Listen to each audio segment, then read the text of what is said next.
Kalau foto cewek lo lagi ke hotel bareng selingkuh, jalan bareng, dan semua tiba-tiba ke expose, lo bakal gimana? Kalau gue sih bakal malu banget ya. Dan sampai gak akan berani ketemu orang lain lagi. Tapi meskipun semua bukti udah jelas di depan mata, cewek gue masih aja ngotot gak ngaku. Muka tembok emang. Dan kalau lo pertama kali ini baru lihat cerita kita, klik tombol petunjuk di kanan atas buat balik ke cerita awal. Check it out! Dan jangan lupa subscribe kita, biar bisa bareng-bareng bongkar kebohongan para tukang Watermark di foto bukti itu nunjukin kalau diambil pakai HP Xiaomi. Padahal HP gue kan iPhone. Jadi pacar gue gak bakal curiga tuh kalau gue yang motret foto itu. Perubahan ekspresinya kelihatan banget. Ada sedikit ketegangan di wajahnya. Tapi dia tetap berusaha ngomong dengan nada yakin. Cuma ketemu teman lama pas lagi dinas di luar kota kok. Makan bareng doang, emang kenapa? Gue udah tahu banget dia bakal ngomong gitu. Tanpa banyak ngomong, gue ganti aja foto berikutnya di TV. Foto kedua, nunjukin cewek gue lagi nyuapin cowok itu. Pakai sendoknya sendiri. Suasana langsung canggung tuh. Bokap nyokapnya, teman-temannya semua diem. Gak ada yang ngomong sepatah kata pun. Cuma pada nengok ke arah dia. Tatapan matanya mulai gak fokus. Jelas banget dia panik.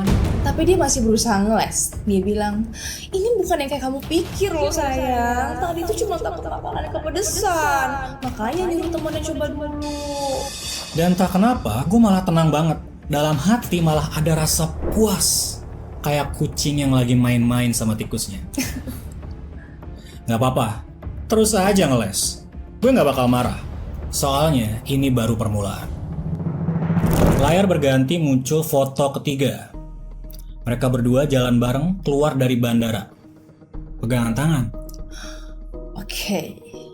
Dan nyokapnya udah gak tahan lagi langsung nanya ke dia. Duh, cowok iki sopo toh? Cewek itu mulai gagap. Dia bilang, itu cuma teman lama kok mama. Tapi jelas banget dari mukanya dia itu udah ketakutan. Dan nyokapnya langsung nepok punggung dia lumayan keras. Nyuruh dia cepetan jelasin biar gue itu gak salah paham. Dan dia jawab, enggak ma, sayang semuanya dengerin ya. Kebetulan aja loh aku sama dia tuh satu penerbangan. Jadi waktu turun dari pesawat aku gak sengaja kesleo. Jadi itu cowok cuma bantuin aku jalan. Ya normalnya bantuin nenek-nenek nyebrang jalan gitu. Aku gak punya hubungan apa-apa kok sama dia, percaya ya. Tapi bohongnya itu konyol banget. Emangnya ada orang bantu nyebrang tapi pegangan tangannya sampai 10 jari saling ngait gitu. Gue dari awal sampai akhir gak ngomong sepatah kata pun. Gak nanya, gak marah. Soalnya alasan seabsurd itu semua orang juga udah tahu mana yang benar dan mana yang ngibul. Terus gue pencet tombol HP gue lagi. Kali ini bukan foto, tapi video. Seluruh ruangan langsung hening. Cuma kedengeran suara orang yang kaget dan napas ketahan. Cewek gue ngelirik sekilas, terus hampir aja gak kuat berdiri. Videonya itu nunjukin dia sama cowok masuk hotel bareng. Iya, itu video yang gue rekam sendiri kemarin. Abis loh. Kebetulan lagi ya, gue tanya dia pelan dengan nada datar banget. Terus gue play bagian terakhir, adegan yang paling seru. Cewek gue lagi dimaki dan dipukul sama tunangan si cowok. Terus di akhir ada yang nyodorin pakaian dalam, nimpain ke kepalanya. Nggak usah dibilang lagi ya, seberapa malunya dia waktu. Salah satu temannya nggak tahan, cuma bisa nyeletuk, anjir. Nyokap bokapnya udah nggak sanggup ngeliat, cuma nunduk dalam. Gue tarik napas dalam dan duduk santai di sofa. Kepala gue tenggelamin di kedua tangan gue. Tapi bukan karena sedih ya, justru karena gue nahan ketawa. Gila sih, malu banget pasti dia. Sekarang semua orang yang ada di ruangan itu udah tahu kalau dia itu tukang selingkuh. Dan dia juga agak pelak. Tapi dia masih aja gak mau ngaku. Gue cuma bisa ngerasain semuanya jadi konyol banget. Drama paling aneh yang pernah gue rasain. Tapi gue mau nanya, by the way, lu marah gak? Entah kenapa rasa marahnya tuh udah hilang ya. Gue cuma ngerasa ini tuh lucu aja. Lucu karena ternyata cewek gue bisa jadi orang yang penuh kebohongan kayak gitu. Di luar nalar. Ya, bullshit ya. Suara nyokapnya gemeter waktu ngomong. Pasti ada yang salah paham. Nyuruh gue ngobrol berdua aja, biar anaknya bisa jelasin semuanya. Dan teman-teman yang satu persatu langsung ngasih alasan. Bilang ada urusan inilah, itulah, dan cepet-cepet cabut. Begitu semua orang udah pergi, bokapnya tiba-tiba maju dan plak! Satu tamparan keras mendarat di pipinya. Dia langsung nangis campur malu, marah juga. Bokapnya tarik napas panjang dan ngomong ke gue, "Dan anak ini emang agak manja. Saya sama ibunya terlalu melindungi dia. Tapi pada dasarnya dia itu gak jahat. Kamu juga tahu kan? Kalian udah mau nikah dan apapun masalahnya masih bisa dibicarakan dengan baik-baik. Jangan langsung nyerah ya." Gue cuma ngusap pelipis, kelihatan capek banget. Bukan cuma capek fisik, tapi capek batin juga. Dan gue bilang, "Om, sebenarnya hari ini saya tuh senang banget bisa ngundang kalian ke sini buat jadi saksi. Tapi ya, Om sendiri udah lihat kan? Ada orang yang ngirimin saya semua ini. Mungkin cuma pengen ngasih tahu kebenarannya. Sekarang pikiran saya lagi kacau banget, Om. Saya pengen tenangin diri dulu. Gimana kalau malam ini Om dan Tante bawa dia pulang dulu aja. Nanti kalau kita udah sama-sama tenang, baru kita ngobrol lagi." Abis ngomong gitu, gue nggak lihat dia sama sekali. Langsung masuk ke kamar dan tutup pintu. Nggak tahu kapan pastinya ya, tapi akhirnya bokap nyokapnya pergi juga. Dia sempat coba ngomong ke gue dari luar kamar, tapi nggak gue bukain pintu. Setelah kejadian itu, cara ngomongnya kayak orang yang benar-benar nyesel banget. Minta maaf, ngaku salah, janji bakal nurut apapun kata gue. Gak bakal ngelawan lagi tuh. Dan mulai detik itu, bakal tulus sepenuhnya buat gue. Tapi setelah lewat tengah malam, nadanya berubah total. Tiba-tiba jadi nyerang gue. Nyalahin, marah-marah, bilang kalau selama ini gue cuma bisa ngasih uang. Tapi nggak pernah bisa ngertiin dia benar-benar pengennya apa. Playing victim sih itu. Tapi gue mau nanya deh ke lo, Dani. Lo tuh kan udah royal banget ya sama cewek lo soal duit. Tapi kenapa dia masih ngerasa kurang? Dan iya, menurut gue, cinta seorang cowok itu kelihatan dari seberapa rela dia ngeluarin uang. Ngatur semuanya biar dia itu nggak ngerasa kekurangan. Gue benar-benar ngasih semuanya tanpa sisa. Gue royal ke dia. Tapi lo nggak ngerti ya? Kadang ya, ada juga cewek yang lebih suka dengan omongan yang manis, gombalan, daripada dapat perlakuan nyata. Atau ya, suka cowok yang bullshit lah gitu mungkin. Iya, dan baru sekarang gue sadar. Ternyata banyak cewek yang lebih milih kebohongan yang dibungkus dengan kata-kata manis. Gue cuma balas pendek. Kalau gitu, tolong balikin semua uang yang pernah gue keluarin buat lo. Besok paginya dia udah pergi. Menjelang siang, bestinya ngabarin gue kalau dia mau pindah dan bakal numpang tinggal di apartemennya. Gak lama, bokap nyokapnya nelpon gue. Mereka bilang, udah ngasih pelajaran ke anaknya. Minta gue buat maafin dia kali ini. Katanya mereka bisa jamin, dia gak bakal ngulangin kesalahan yang sama lagi. Tapi gue milih diam. Di sela waktu itu, gue buka second account Instagram cewek gue yang jarang dia pakai. Dia baru upload sepasang tangan yang saling menggenggam.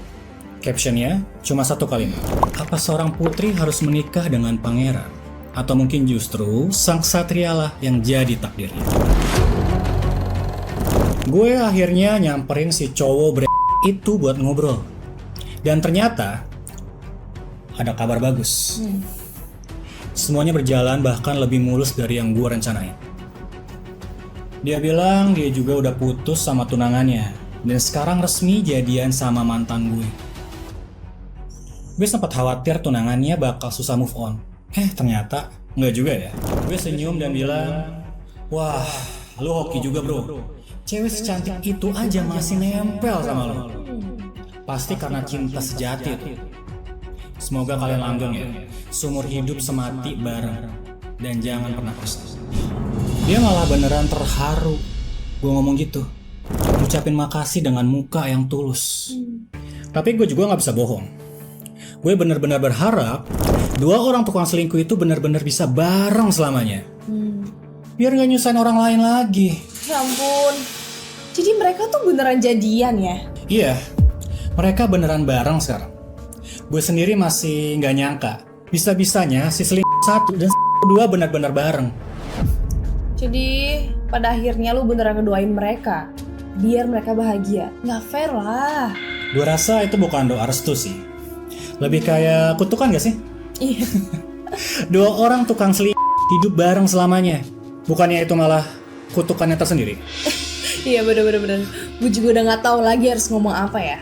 Tapi kalau gue yang ngalamin sih, gue nggak bakal doain mereka. Gue bakal mereka. Gue mereka. Beberapa waktu kemudian, gue ketemu lagi sama si cowok. Dia bilang, sekarang udah nggak se-fresh kayak dulu bro. Gue malah agak nyesel. Ya namanya juga cewek ya. Lama-lama semua terasa sama aja. Lagian si cewek cantik itu kelakuannya kayak putri banget, gak pernah mau masuk dapur, apalagi ngerjain kerjaan rumah. Masih mending mantan tunangan gue dulu, masih mau ngerjain kerjaan rumah. Kalau yang ini buka pintu kulkas aja dia gak tahu gimana caranya. Dan kebetulan manajernya di kantor itu pamannya mantan tunangan. Jadi pas mereka putus, ya bisa ditebak sih, karirnya langsung mandek, kerjaan jadi seret. Sekarang dia udah gak punya tenaga lagi buat ngeladenin si cewek cantik itu. Sekarang mereka tuh 3 hari sekali adu mulut kecil, 5 hari sekali ya berantem gede. Dalam hati gue cuma misu pelan, rasain tuh jalannya emang cepet banget ternyata. Tapi di luar gue tetap jaga image, ngomong datar sambil tepuk bahu dia. Santai aja bro, namanya juga pacaran, wajar lah, masih butuh proses penyesuaian. Tapi gak sampai situ, gue minta tolong teman gue buat dapetin semua alamat email karyawan di kantornya si cowok gitu. Dan gue bikin email baru, dan ngirimin semua foto sama video persiapannya dia. Beberapa waktu kemudian, suatu hari dia tiba-tiba ngehubungin gue. Suaranya kedengeran lemas banget. Katanya mau ngajak gue nongkrong bareng. Gue jawab santai, boleh juga, udah lama gak nongkrong bareng. Kita ketemuan di kafe yang sama kayak dulu. Dan baru aja gue duduk, dia langsung mulai curhat. Kayaknya udah gak tahan. Katanya dia baru aja dipecat. Balasan lu kayak sukses banget. Selingkuh memang harus kena pembalasan yang berat. Bener tuh, karma harus berjalan. Gue pura-pura kaget. Gue bilang, lah kok bisa? Dia ngelus kepala, ngeluh. Tunangan gue dendam banget kayaknya. Dia kirim semua bukti perselingkuhan gue ke kantor, ke semua orang. Gue malu banget. Dan akhirnya gue resign sendiri. Terus dia bahkan sempat minta maaf ke gue. Maaf ya, gue belum sempat bantuin lo apa-apa. Malah jadi kayak gini. Gue pura-pura sewot. Lo ngomong apaan bro? Kalau kayak gitu tandanya lo gak nganggap gue saudara. Dia cuma ketawa pahit. Lo gak tahu aja bro, di kantor harus ngeladenin banyak bos besar yang ribetnya minta ampun. Pulang ke rumah juga masih harus nyenengin satu ratu yang kerjaannya cuma ngabisin duit. Terus dia ngomel pelan, gue bener-bener gak ngerti kenapa cewek bisa punya begitu banyak hal buat ngabisin duit. Dia langsung curhat. Katanya, si cewek cantik ini tiap bulan ngeluarin duit gak masuk akal banget. Buat nail art aja, bikin kartu member 1 juta. Semua bajunya harus dry clean. Dan sekali ke mall gak pernah kurang dari 8 juta. Sepatu sama bajunya udah numpuk sampai rumah itu kayak gudang. Gak ada tempat lagi buat naruh barang. Baru sebulan bareng, duit dia yang dikeluarin udah 20 juta lebih. Dan gak cuma itu, ceweknya masih nyuruh beli mobil sama rumah.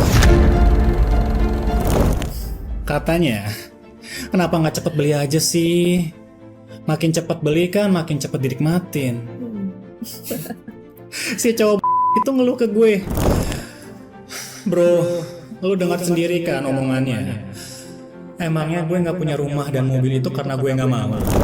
Gue cuma kasih senyum kecil aja dan bilang, tenang aja bro, gue yakin lo bakal punya semua itu, cepat atau lambat. Dan dia ngeluh lagi, ceweknya gajinya aja 2 juta sebulan, tapi gaya hidupnya kayak jutawan. Gue gak ngerti lagi gimana bisa segitu royalnya. Tentu aja lo gak ngerti, pikir gue dalam hati. Soalnya, dulu semua uang itu ya dari dompet gue.